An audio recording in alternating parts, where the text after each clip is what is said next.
जय भीम. नमो बुद्धाय. मित्रहो, आजची सध्याची जी परिस्थिती आहे ही केवळ अनुसूचित जातींसाठीच नाही, तर पूर्ण बहुजन समाजासाठी जी आहे ही अत्यंत वेदनादायी आहे. ज्या पद्धतीनं इथल्या ब्राह्मणी व्यवस्थेनं दोन जातींना समोरासमोर आणलेलं आहे, त्यांच्यामध्ये भांडणं लावण्याचं काम केलेलं आहे, त्यांच्यामध्ये द्वेष निर्माण करण्याचं काम केलेलं आहे, तिरस्कार निर्माण करण्याचं काम या ठिकाणी केलेलं आहे आणि हे त्यांच्या हस्तकांच्या माध्यमातून या ठिकाणी झालेलं आहे. दोन्ही बाजूंनी पण ज्या पद्धतीचे विषारी फुटकार टाकण्यात येत आहेत हे खऱ्या अर्थानं खूप वेदनादायी आहे, दुर्दैवी आहे. येणाऱ्या काळामध्ये याचे जे दुष्परिणाम आहेत हे आपल्या सगळ्यांना अनुसूचित जातीला भोगावे लागतील यात शंका नाही, परंतु अजूनही वेळ गेलेली नाही. ज्या पद्धतीनं आपण बघितलेलं आहे आणि आपल्या सर्वांना माहीत आहे, याची सुरुवात मुळात उपवर्गीकरणाची जी काही सुरुवातच आहे ती बौद्ध लोकांना टार्गेट करून झालेली आहे. बौद्धांनी आमचं खाल्लं, इथूनच याची सुरुवात झालेली आहे. आता ती सुरुवात महारांनी आमच्या आरक्षणावर दरोडा घातला इथपर्यंत ती आलेली आहे. परंतु आता ज्या पद्धतीनं आपल्या सर्वांना माहीत आहे, ही जी सर्व लोक आहेत अशा प्रकारचा प्रचार करत आहेत, द्वेष पसरवणारा प्रचार करत आहेत, तिरस्कार पसरवणारा प्रचार या ठिकाणी करत आहेत. ही लोक कोण आहेत? ही लोक आरएसएसच्या गोटातून आहेत आणि हे उपवर्गीकरणाचं जे काही षडयंत्र आहे हे आरएसएसनंच या ठिकाणी टाकलेलं आहे. ते एक जाळं त्या ठिकाणी टाकलेलं आहे आपल्याला त्याच्यामध्ये फसवण्यासाठी, हे आपल्या सर्वांना माहीत आहे. आणि त्यामुळं आपण हे ठरवायचं आहे की आपल्याला या जाळ्यात अडकायचं आहे की हा जो फास आहे, हे जे जाळं आहे हे त्यांच्यावरतीच उलटवायचं आहे. जोपर्यंत आपण ह्या जे काही या ठिकाणी अशा प्रकारच्या टीका होत आहेत याला प्रतिक्रिया देणं सोडून आपला या उपवर्गीकरणाला विरोध का आहे याची संवैधानिक बाजू ही कायदेशीर पद्धतीनं आपण मांडणं हे गरजेचं आहे. आता या आरक्षणाच्या उपवर्गीकरणाच्या विरोधामध्ये ज्या काही सभा होत आहेत आणि ज्यांच्या नेतृत्वात होत आहेत त्यांना मी एकच विनंती या ठिकाणी करू इच्छितो की हे जे काही लोक आहेत, विखार पसरवणारे जे लोक आहेत, विष कालवणारे जे काही लोक आहेत, या लोकांना या सभेपासून दूर ठेवलं पाहिजे आणि संवैधानिक पद्धतीने कायदेशीररित्या जे भक्कमपणे बाजू मांडण्यासाठी सक्षम लोक आहेत या लोकांना आपण पुढे केलं पाहिजे आणि त्यांना त्या ठिकाणी संधी दिली पाहिजे. आपला विरोध आपण बहुजन समाजामध्ये बुद्धिस्ट लोक हे बुद्धिजीवी लोक म्हणून ओळखले जातात, बहुजन समाजाची थिंक टँक म्हणून हे लोक ओळखले जातात.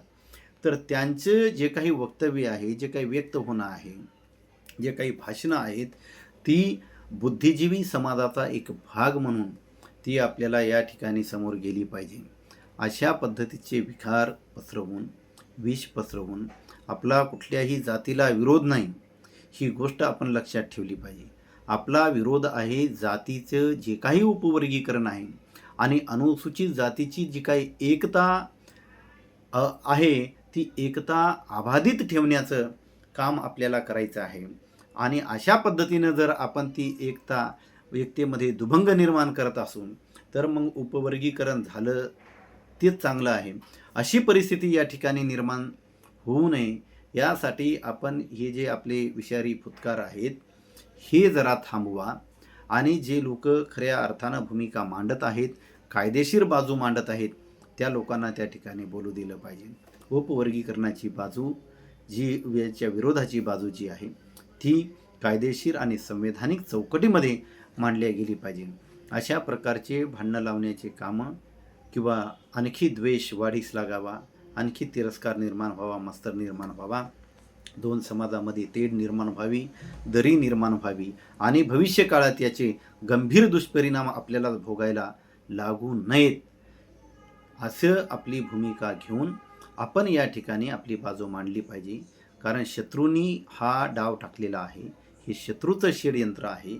आपण ज्या काही अशा प्रतिक्रिया देत आहोत हा शत्रूचा उद्देश, शत्रूचा हेतू, शत्रूचं कपट कारस्थान कट या ठिकाणी सफल करण्याचं काम आपल्याला करायचं नाही, तर शत्रूचा डाव हा त्याच्यावरच उलटवण्याचं काम आपल्याला जर करायचं असेल तर आपल्याला हे जे विषारी फुतकार आहेत हे बंद करावे लागतील.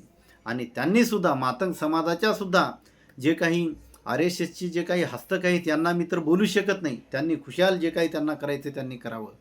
परंतु जे काही तिथं स्वतःला अजूनही आंबेडकरवादी म्हणवणारे लोक आहेत त्यांनी कमीत कमी या लोकांना त्यांच्या स्टेजपासून त्यांच्या मंचापासून यांना दूर ठेवलं तर कमीत कमी दोन समाजामध्ये तेढ जी काही निर्माण होत आहे ती निर्माण होणार नाही.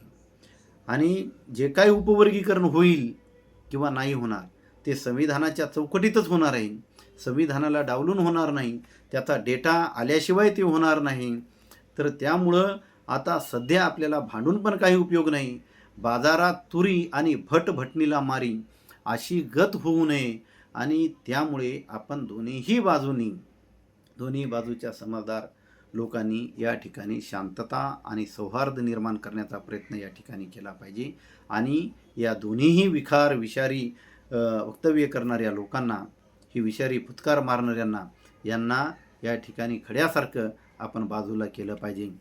तरच ही जी काही लढाई आहे उपवर्गीकरणाच्या विरोधाची लढाई ही यशस्वी होऊ शकते, सफल होऊ शकते. नाहीतर आपला मार्ग भरकटण्याची ही सर्वात मोठी शक्यता या ठिकाणी निर्माण झालेली आहे. धन्यवाद. जय भीम. नमो बुद्धाय.